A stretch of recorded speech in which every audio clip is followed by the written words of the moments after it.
Você concorda com isso? Absurdos que a Bíblia aprovam. Exatamente. Você já parou para analisar, para estudar realmente o livro que você diz que é a palavra de Deus, inerrante? Você já se debruçou? Nesse vídeo aqui, eu vou apresentar para vocês o que está acontecendo nos países que têm como fundamento a religião islâmica. Mas também eu vou apresentar para vocês como que esta religião islã, ela também se baseia nos textos sagrados que é parecido com a Bíblia hebraica, a Torá dos judeus, da onde os cristãos também se apoiam dizendo que é palavra de Deus. E eu vou mostrar para vocês versículos que estão dentro da Torá que são contra as mulheres. Então eu espero que você fique até o final, que eu vou apresentar coisas absurdas para vocês aqui. E por isso a militância de abrir os olhos das pessoas para que as pessoas entendam o que é religião. O que a religião faz com o psique das pessoas, os absurdos que as pessoas fazem em nome de uma divindade, em nome de um Deus, em nome de um livro sagrado. É pesado o vídeo. O Antônio Miranda apresentou esse vídeo aqui com outros vídeos mostrando ali. Eu vou mostrar só esse aqui, tá?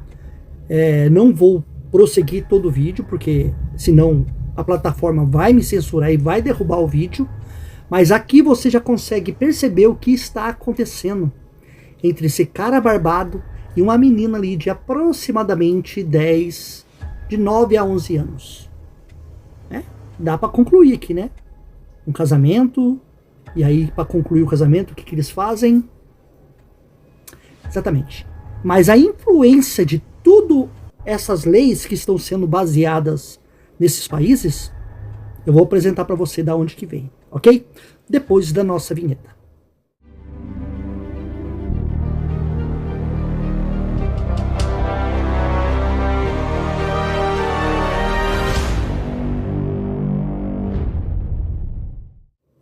Olá, meus queridos, sejam todos muito bem-vindos ao canal Questione. O meu nome é Luiz Fernando. Meus queridos, vamos direto para o vídeo que eu tenho muito conteúdo para mostrar para vocês, ok?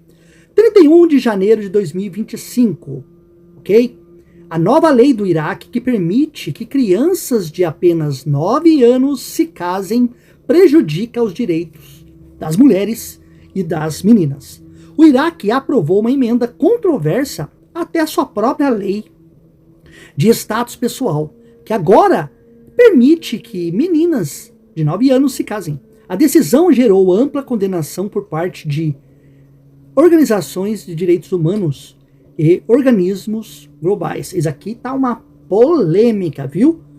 Nos países que têm sanções contra esses países aqui, havia um acordo para que protegesse as crianças e as mulheres. Fizeram até lei no Iraque, mas agora eles estão quebrando essa lei. Permitindo, com certeza, são novas pessoas no comando, na política, porque aí se mistura religião com política, dá nisso daqui, ó. É a mesma coisa que estão querendo fazer no Brasil, querendo fazer uma teocracia, baseando-se em versículos da Bíblia para poder fundamentar as leis no nosso país. É a mesma coisa, ok? Então lá eles utilizam a religião para fundamentar as suas leis. Você pega um doido desse aí, que é um pedó, e ele quer, junto com um grupo de também abusadores, né? Não tem outra palavra para dizer, sanciona essa lei, dizendo que está escrito no livro sagrado deles, no Alcorão, e o Alcorão também se baseia nos mitos da Bíblia hebraica, nos personagens, Moisés, e Abraão e tantos outros personagens. É tudo farinha do mesmo saco. São as 3 religiões abrâmicas. Todas pegam Adão, Eva. No Alcorão só muda o nome dos personagens. Adão não é Adão, é outro nome. Abraão é a mesma coisa. O Deus deles lá é o Alá. Aqui é o Yahvé dos judeus. Não muda nada. É uma crença sendo adaptada de outras. E aí eles fundamentam as leis e colocam sobre opressão na população. Aí, por exemplo, tem um cidadão lá que está endividado e tem uma renca de filhos e filha. E aí o pedô, o abusador, né? Ele olha e fala assim, ó, vamos fazer um acordo aí, baseado no livro sagrado que nós temos. Você me dá uma das suas filhas em casamento e a gente morre essa dívida. E para eles tudo bem, porque os casamentos dentro da Bíblia é tudo arranjado. O casamento dentro do Alcorão é tudo arranjado também. Exatamente. E aí, eles aprovam essas leis absurdas aqui. Pela nova lei iraquiana, meninas podem se casar legalmente a partir dos 9 anos. Mas será que elas quiseram se casar? É a pergunta que não quer calar. 9 anos em determinadas circunstâncias, dependendo das interpretações religiosas. A idade legal para o casamento para meninos também foi reduzida de 18 para 15 anos. A lei dá às autoridades religiosas o poder de decidir sobre questões familiares, incluindo o casamento, divórcio e custódia dos filhos. E abole uma proibição de longa data ao casamento de crianças menores de 18 anos, que estava em vigor desde a década de 50. Então eles derrubaram essa lei e agora eles vão colocar novas leis. Para benefício de quem? Deles próprios. De quem está no alto escalão do poder. Essa mudança reduz significativamente as proteções para as mulheres e crianças. E eu vou mostrar para vocês, dentro da Bíblia, que isso também acontece. Presta atenção. Expondo os maiores riscos de exploração e de abuso. A lei também restringe o acesso das mulheres a direitos fundamentais, incluindo o divórcio, guarda dos filhos, herança, todos importantes para a sua autonomia e segurança. Caramba, mano.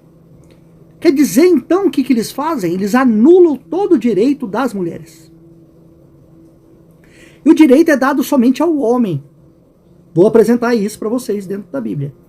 Essas restrições podem deixar mulheres e meninas cada vez mais vulneráveis em um país que já enfrenta instabilidade significativa.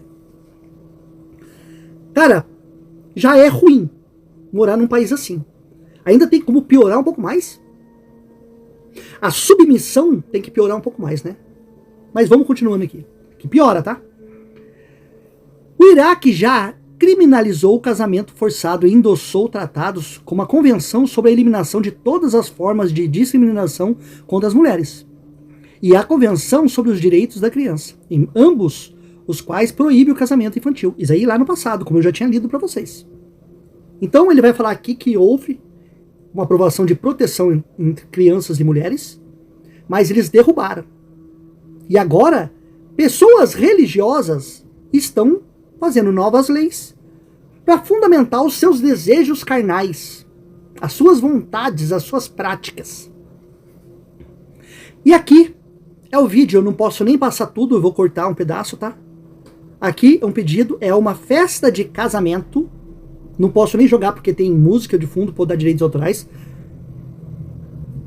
E nessa parte aqui eu vou ter que fazer um corte, porque olha o que vai acontecer agora, ó. Vocês conseguiram perceber o que aconteceu ali na hora, né? Então tá toda a família ali. Tudo tem um pró religioso. As pessoas acreditam num livro sagrado. Acreditam que a divindade deles está dando a bênção para eles. E depois disso daqui, vocês já sabem o que vai acontecer com essa menina. E já teve caso de uma menina de 8 anos que ela faleceu depois do que aconteceu na lua de mel. Para vocês é normal isso? É normal? E tudo isso baseado no livro sagrado. Aí vocês vão falar assim, não, porque o cristianismo não é assim. O meu cristianismo é baseado em qual livro? Porque o crente é freestyle. Ele pega um livro que é dos judeus, escrito para judeus, adapta para eles e fala assim, o Deus dos judeus é o nosso Deus. Depois fala assim, o Novo Testamento aboliu o Antigo, sendo que Yahvé nunca aboliu. O próprio Yahvé nunca aboliu. Faz uma misturada tremenda, uma bagunça teológica, adapta um livro sagrado dos judeus, que também serve para o povo islâmico, e que também serve para o cristianismo, mas são freestyles. Freestyles. Aí você pergunta para o cristão assim, a lei não matarás vale até hoje? Vale, porque Deus deu a lei, os 10 mandamentos. Mas a lei guarda o sábado vale hoje? Não, aí não, pro cristianismo não. Só pro adventista, né? Então são freestyles. E quando pega que é Yahvé dando uma lei para o povo de Israel seguir, por exemplo, apedrejamento da família, da moça que não é virgem, aí eles falam não. Mas no mesmo texto do mesmo livro que fala assim que o homem não deitará contra o homem como mulher, aí eles falam, não, tá vendo? Deus está falando contra os homossexuais.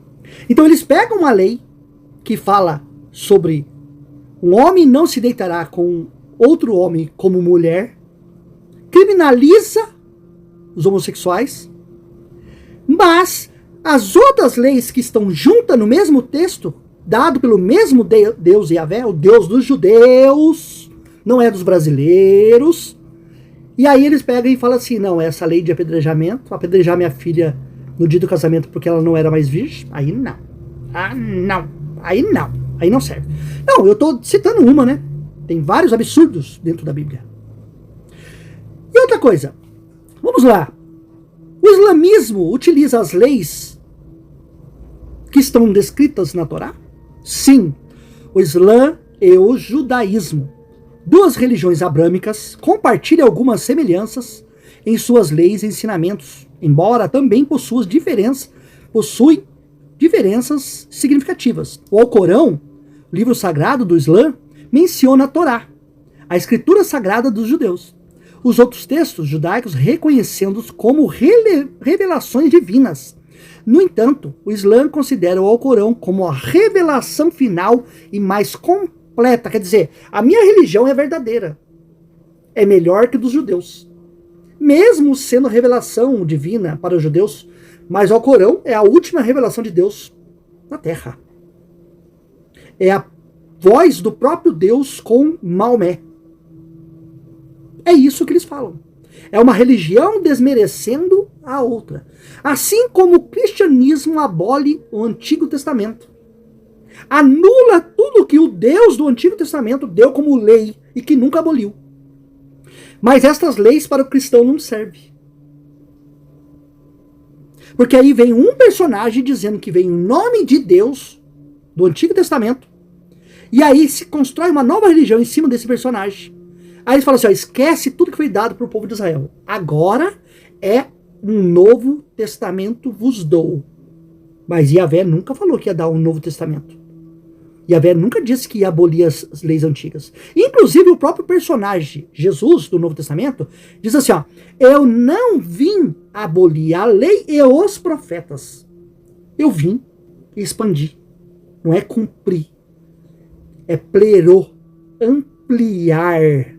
Então o próprio Jesus, dentro do grego, ele vai refutar o que os cristãos dizem que Jesus aboliu.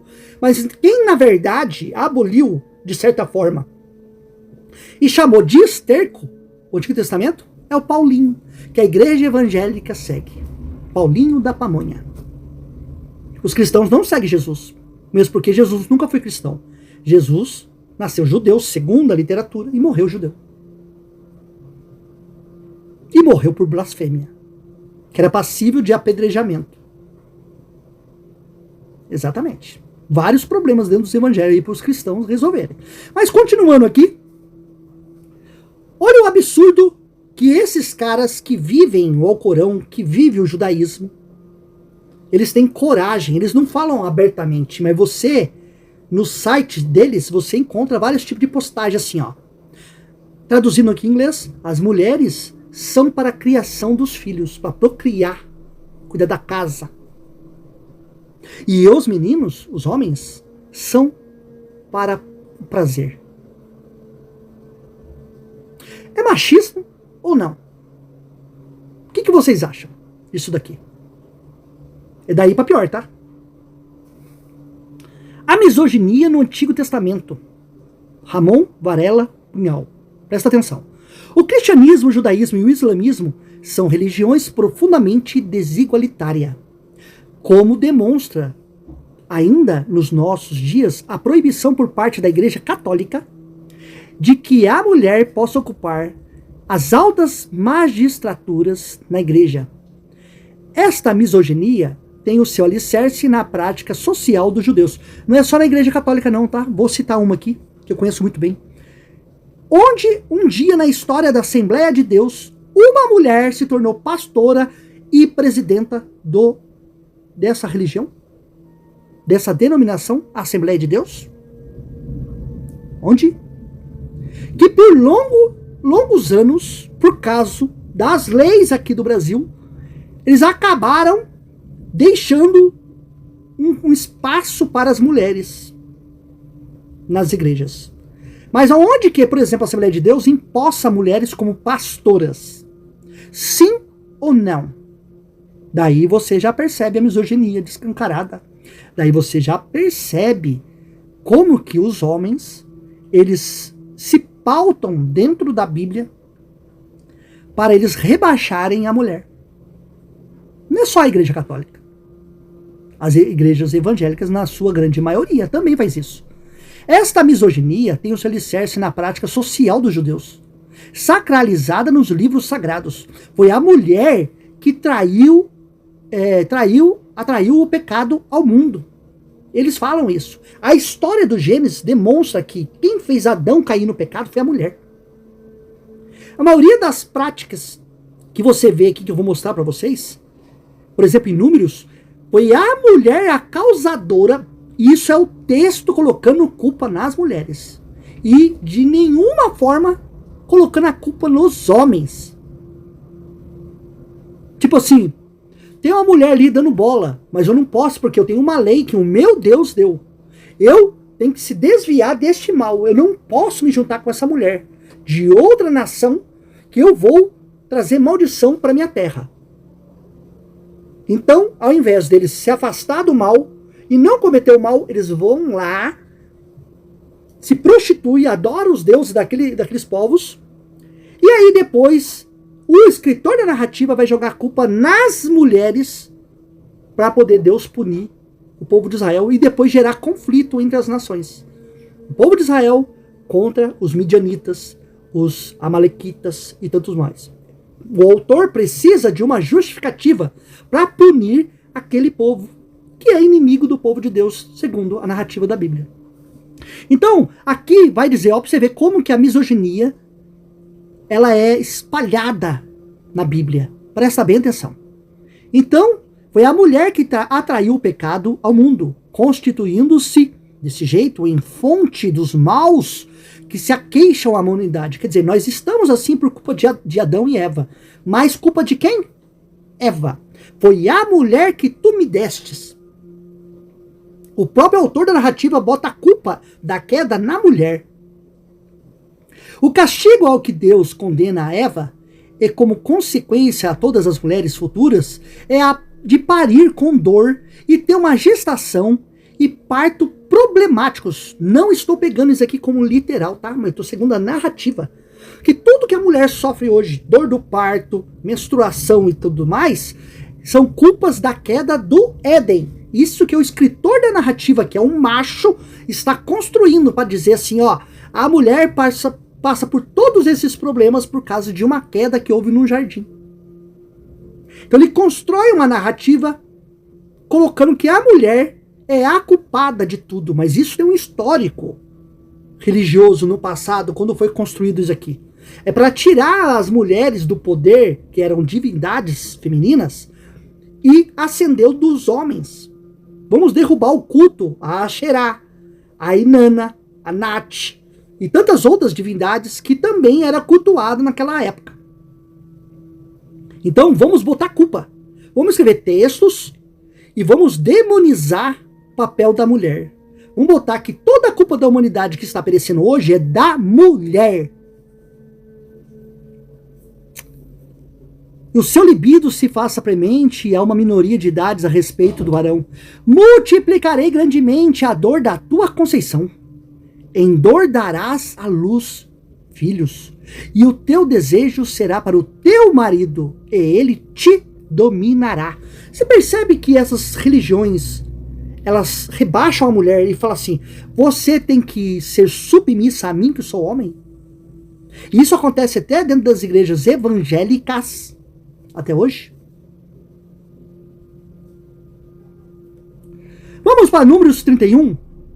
Eis que estas foram as que, presta atenção, por conselho de Balaão, está falando das mulheres, por conselho de Balaão, deram ocasião aos filhos de Israel de transgredir contra o Senhor no caso de Peor. Por isso houve aquela praga entre a congregação do Senhor. Aqui o autor da narrativa está botando a culpa nas mulheres pelos homens ter pecado e ter trazido praga para a congregação. Os homens que caíram em pecado com elas não têm culpa nenhuma. Quer dizer então que aí tem uma mulher de trabalho, uma prosti, na esquina. Eu passo todos os dias para ir trabalhar. Aí um dia eu não suporto e vou lá e paro. E aí passo com ela. Aí eu trago para minha nação inteira, meu bairro inteiro, uma condenação, uma praga, porque eu não suportei e saí com ela. O que a população, as pessoas que convivem comigo, tem a ver com isso? Nada. Mas o autor da narrativa precisa arrumar uma justificativa para que o povo de Israel entre em guerra contra os amalequitas, contra os midianitas. É só uma justificativa. E vamos pegar alguém. Qual que é o lado fraco do homem? Mulher. Vamos pegar alguém e botar a culpa. Ó, foram elas que, por ocasião, por conselho de um homem, que deram ocasião aos filhos de Israel para transgredir contra o Senhor. Elas que conseguiram enganar. Elas que conseguiram persuadir para que o povo de Israel pecasse.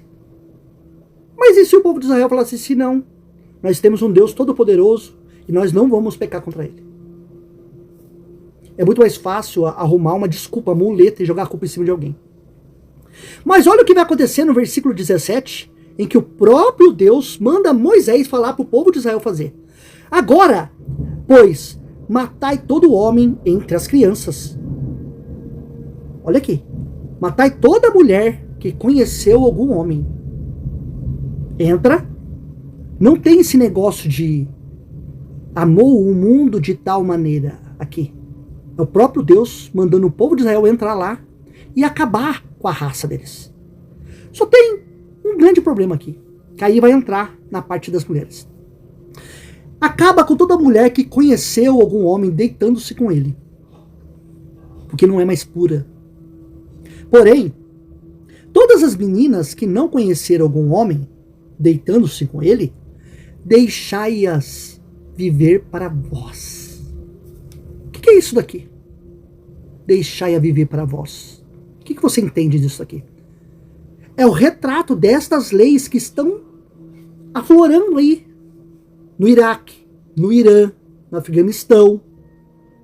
Porque ele se utiliza dessas práticas aqui, essas meninas virgens aqui, deixai-a viver para vós. E pessoas doentes usam essa narrativa, usam esses versículos para poder invadir, tomar terra, para poder falar assim, eu vim em nome do meu Deus. Presta atenção que o absurdo tende a piorar nessas narrativas aqui. Se você conseguiu chegar até aqui, eu agradeço muito a você. E também vou apresentar para você aqui como que é tão misógino, machista a Bíblia, que eu vou apresentar o outro lado para você das mulheres. Presta atenção. Deuteronômio 24, a lei de Deus, que Deus deu para o povo de Israel seguir. E que nunca ele aboliu. Quando um homem tomar uma mulher, ó, aqui já temos um problema. Quando um homem tomar uma mulher e se casar com ela, nessa frase aqui, o machismo já está escancarado. Tomar, porque tomar literalmente mesmo. Porque o casamento era arranjado.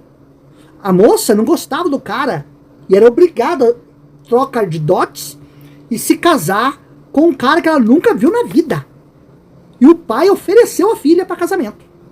Quando o homem tomar uma mulher e se casar com ela, então será que, se não achar graça em seus olhos, olha só, por nela encontrar coisa indecente, mas o que seria coisa indecente aqui no texto? Porque isso aqui é uma desculpa esfarrapada. O que seria indecente que poderia encontrar, sendo que, segundo a narrativa da Bíblia, o ser humano foi feito à imagem e semelhança de Deus? O que seria algo indecente? É a pergunta que não quer calar. Então, será que, se não achar graça aos seus olhos, por nela encontrar coisa indecente, far-lhe-á uma carta de repúdio? Pausa aqui. Esse mesmo direito as mulheres tinham para fazer com seus maridos? Se encontrasse algo indecente nos maridos, será que elas poderiam dar carta de divórcio para o marido e despedi-lo? Responda aí, crente. Far-lhe-á uma carta de repúdio e lhe dará na sua mão e a despedirá da sua casa. Sai com o rabinho entre as pernas, com as duas mãos para trás, porque eu não te quero mais. E por causa de narrativas como estas, muitas mulheres perderam suas casas, porque simplesmente os caras, não tô mais afim dessa não, quero mais uma novinha, traz outra, essa aqui já enjoei.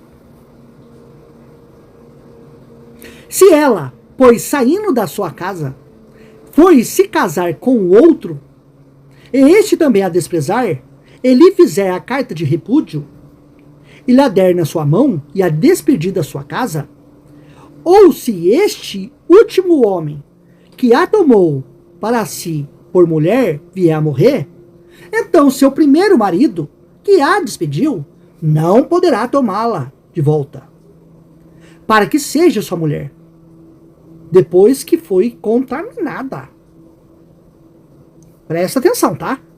Então ela se casa com o cara, ele vai se desposar dela, não achou graça aos seus olhos porque é algo que ele achou muito horrível, aí ele vai repudiar ela, dá a carta de divórcio, mete o pé nela, aí ela vai e se casa com outro.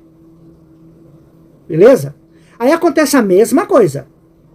O segundo marido mete o pé nela ou ela fica viúva.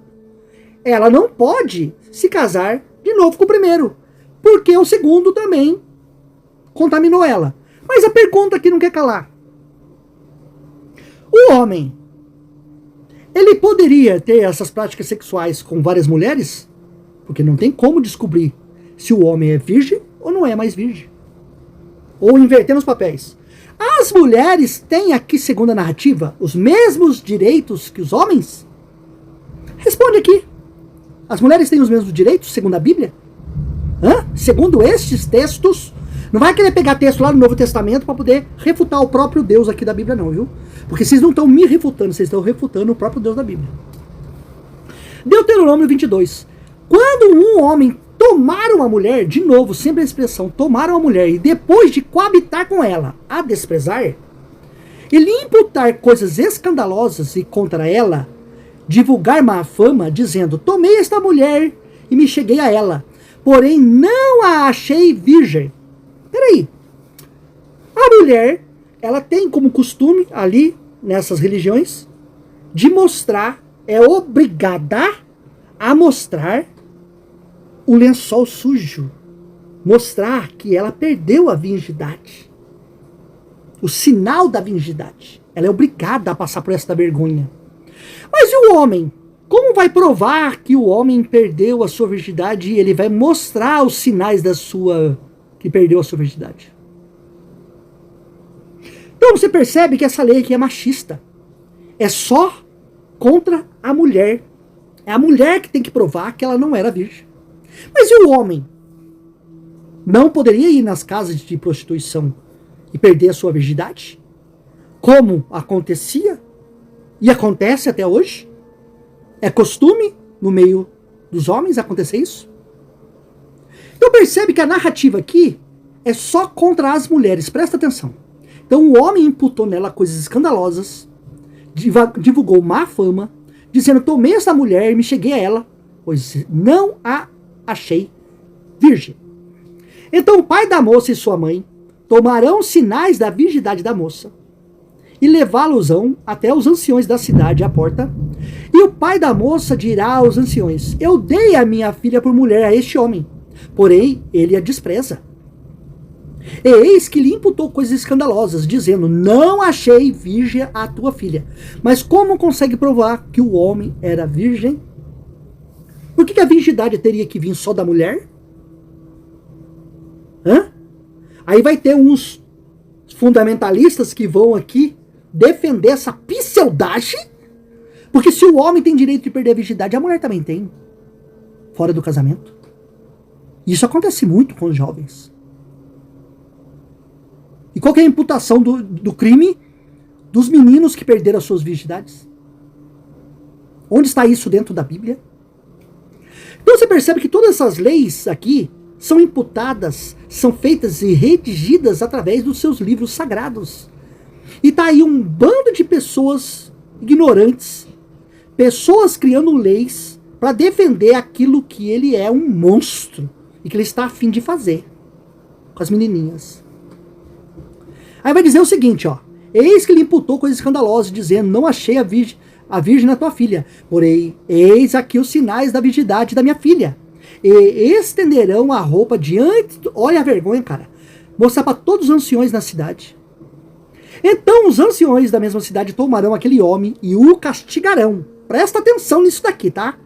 O rapaz, ele vai ser castigado por ter falado que a moça não era virgem e expôs ela à vergonha. O multarão, vão multar o cara só, em 100 ciclos de prata. E os darão ao pai da moça. A moça que foi queimada, ó, porquanto divulgou a má fama sobre a Virgem de Israel, ele será por mulher. Ainda depois que passar vergonha, a moça ainda vai ter que se submeter a ser mulher de um crápula desse que tentou queimar o filme dela. Em todos os dias não poderá a despedir.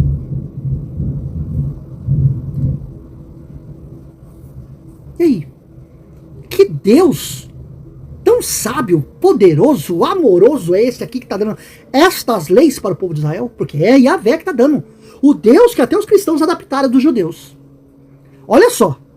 Agora, vamos inverter o papel? Vamos supor que essa história do cara seja verdadeira. A história do cara, se for mentira, ele vai pagar uma multa. Agora, e se for verdadeira a história do cara? A punição do cara é multa. Vamos ver a punição para a mulher? Porém, se isto for verdadeiro, isto é, que a virgindade não achou na moça, então levarão a moça até a porta da casa dos seus pais, do seu pai, e os homens da sua cidade a apedrejarão até que morra. A punição da mulher não é pagar uma multa para o marido porque mentiu. É com a vida. Porque ela fez loucura em Israel. Então está dizendo que a moça não pode perder sua virgindade, mas o moço pode. Porque não tem como comprovar que o homem perdeu a virgindade. Está entendendo a loucura deste livro? Que os crentes dizem que é palavra de Deus inerrante? Prostituindo-se na casa do seu pai, assim tirarás o mal do meio de ti. Então, a mulher transar antes do casamento é trazer o mal para casa, para a nação de Israel. Mas o rapaz indo no bordel, perdendo a sua virgindade, não tem como provar, aí não é natural, porque a lei prevalece o homem. É só a Bíblia. Agora, vou trazer para vocês aqui. Vocês sabiam que a própria Maria, mãe de Jesus, ela também caiu nessa situação de casar novinha? Você sabia disso? Não, Fernando, no cristianismo isso não acontece. Ah, não? Você pega Jesus, fala que ele é criação dos cristãos, da religião cristã. Então, automaticamente, Maria também, mãe de Jesus, faz parte dessa cúpula cristã. Eu sei que não é. Mas você pega aqui o Evangelho de Tiago, a infância de Jesus, o proto-evangelho de Tiago. Vamos ver o que está escrito nessa historinha? Vamos ver? José, deixando de lado a sua, achou e uniu-se a eles. Uma vez que se juntaram todos, tomaram cada um seu bastão e puseram-se a caminho. À procura do sumo sacerdote, eles estavam lá no templo, resolvendo as coisas cerimoniais no templo. E aí, olha o que vai acontecer dentro da narrativa. Este tomou todos os bastões, entrou no templo de Jerusalém e pôs-se a orar. Terminadas as suas preces, tomou de novo os bastões e os entregou, mas em nenhum lugar, em nenhum deles, apareceu algum sinal algum. Porém, ao pegar José o último bastão, eis que uma pomba saiu dele e se pôs a voar sobre a sua cabeça. Então o sacerdote disse, diminui aqui, a ti te coube a sorte de receber sob a tua custódia a Virgem do Senhor, Maria, sendo da tribo de Levi, segundo o proto-evangelho de Tiago, ela estava no templo cuidando das coisas do Senhor. Ela foi dedicada ao templo, a cuidar das coisas do Senhor. E ali, o que aconteceu? Olha só a narrativa. A ti coube a sorte de receber sob a tua custódia a Virgem do Senhor. Então Maria, ela foi colocada como custódia de José. E José replicou, eu tenho filhos e sou velho, enquanto que ela é uma menina. Não gostaria de ser objeto de zombaria por parte dos filhos de Israel. Então tornou o sacerdote, teme ao Senhor teu Deus e tem presente o que ele fez com Datã, Abirom e Core, de como abriu-se a terra e foram sepultados por sua rebelião. Peraí, mas um livro que vocês vão dizer assim, mas aí não vale, Fernando, porque é apócrifo. O livro apócrifo está citando passagens de Moisés do Antigo Testamento. E é o mesmo livro que está contando a história de Maria, de José, e também não podemos esquecer de falar que o livro que está canonizado na tua Bíblia, o livro de Judas, vai fazer menção da ascensão de Moisés, como se a ascensão de Moisés, ou um livro apócrifo, fosse verdade. E que também vai falar sobre a descida de Jesus sobre o submundo dos mortos, que é um livro baseado em Enoque, apócrifo, e Baruque. Por que eu não posso usar apócrifo? Se a tua Bíblia usa apócrifo para legitimar versículos isolados que está descrito lá dentro. Então, como a igreja omitiu a infância de Jesus, a história de José e de Maria, eu estou apresentando para vocês aqui um livro apócrifo que conta a história de como se iniciou toda essa historinha, essa pinceldagem da Bíblia, que a igreja escondeu. Teme ao Senhor teu Deus e tem presente o que ele fez com Datã, como abriu a terra e sepultou por sua rebelião. Olha, José, não se rebele contra Deus não, tá? Teme agora tu também, José, para que não aconteça o mesmo com a tua casa. A maldição. Ele, cheio de temor, José, recebeu sob proteção. Depois, disse-lhe, tomei-te do templo. Deixo-te agora em minha casa e vou continuar minhas construções. Logo voltarei. O Senhor te guardará. Os sacerdotes então reuniram-se e concordaram em fazer um véu para o templo do Senhor. Olha para você ver que a narrativa, ela se encaixa com aquilo que está escrito dentro dos evangelhos. E o véu do templo se abriu e tudo mais. Então esses livros aqui, apócrifos, faziam parte da comunidade das cartas que circulavam ali. Não interessa Que, Fernando, este livro aí, esta carta, é do segundo século. Não interessa. O que você tem do primeiro século de evangelhos? O que você tem sobre comprovação da existência de Jesus? Da existência desses personagens aqui? Não, é tudo tardio. E isso daqui, que demoniza a história de Jesus, sobre o fato de Jesus ter amaldiçoado um professor, de ter matado uma criança, o próprio Jesus ter feito isso, aí o livro apócrifo não serve não, porque não foi a Igreja Católica que não quis canonizar o livro apócrifo. E o evangélico aceita o que a Igreja Católica canonizou, o que o Império fez canon. Então o que você percebe é que até nas narrativas do Novo Testamento, Maria, tendo 12 anos, se casou com José. Poxa, não sabia disso? E ele já tinha filhos, e ele já era velho. Percebe-se que essas religiões essas pessoas se utilizam das suas religiões para legitimar a maldade que existe entre elas. Eu espero que você tenha entendido, que você reflita. Quando for votar num deputado, num senador, num prefeito, num vereador, verifica a pauta de votação dele. Verifica o que ele defende, se é um Estado laico ou teocrático. Foge disso.